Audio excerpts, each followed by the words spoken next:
Hello, I'm Maria Dawes, Portfolio Manager at Capstone Asset Management. And I'm Janet Kimsing, fellow portfolio manager on the private wealth team here at Capstone.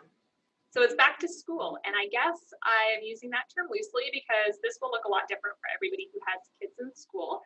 But nonetheless, I thought it would be valuable to go through some of the ins and outs of the Registered Education Savings Plan, or RESP, especially since we get asked about this quite a lot around this time. Yes, especially now as tuition is due. So maybe we can talk first about the program itself. Right. So the RESP is designed to help save for children's post-secondary education. And this is done by usually parents or grandparents contributing to a registered education savings plan. The government matches with a 20% grant up to $500 per year. And depending on what your family's taxable income was last year, kids might even get a bond.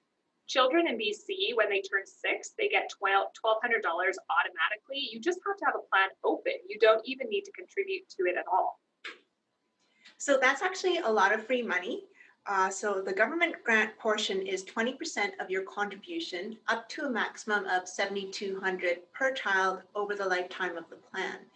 If you don't earn the $500 per year, this is with contributions of $2,500, then you can go back and make up one missed year up to a maximum grant of $1,000 per year.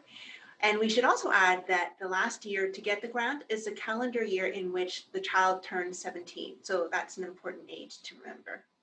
Right, but actually you have to have opened and contributed to a plan by the time your child is 15 in order to get the grant for ages 16 and 17.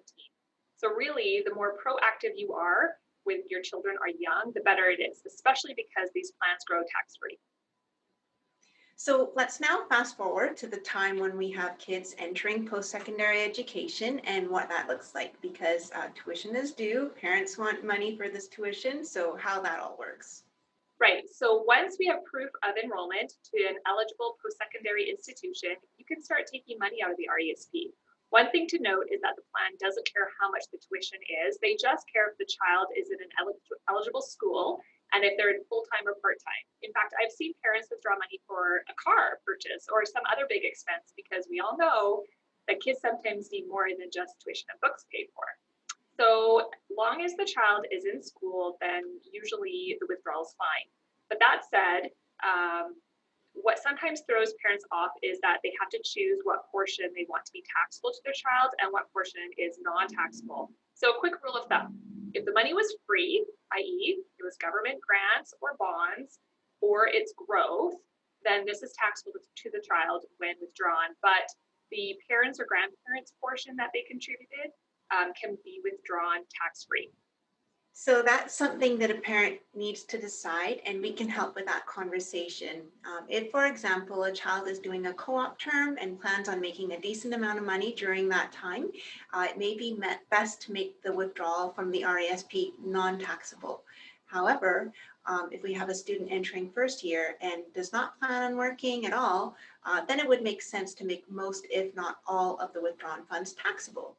But one thing we do want to stress, whenever possible, take the free money first, because if there is government money left in the plan and the children are done school, then it has to get paid back to the government. And we should probably mention that Capstone really only administers family RESP plans. And this means that any of the siblings can use each other's grant amount up to the $7,200 limit. So if you have a child who is likely to do more post-secondary education or one who will not do much at all, you can decide on how much to distribute to each. So it is really the most flexible option. Thanks, Maria. So the reality is that we could talk about RESPs in much further detail, so consider this an intro. However, if you are interested in learning more, we do have an article up on our website, which we will also link after this, and you can take a read. Also, if you're getting close to withdrawing from your RESP, contact us directly and we'll give you an RESP tip sheet to help you out. As per usual, if you have any outstanding questions or topics that you'd like us to cover, please send them our way. Thanks, and we'll see you next time. Bye.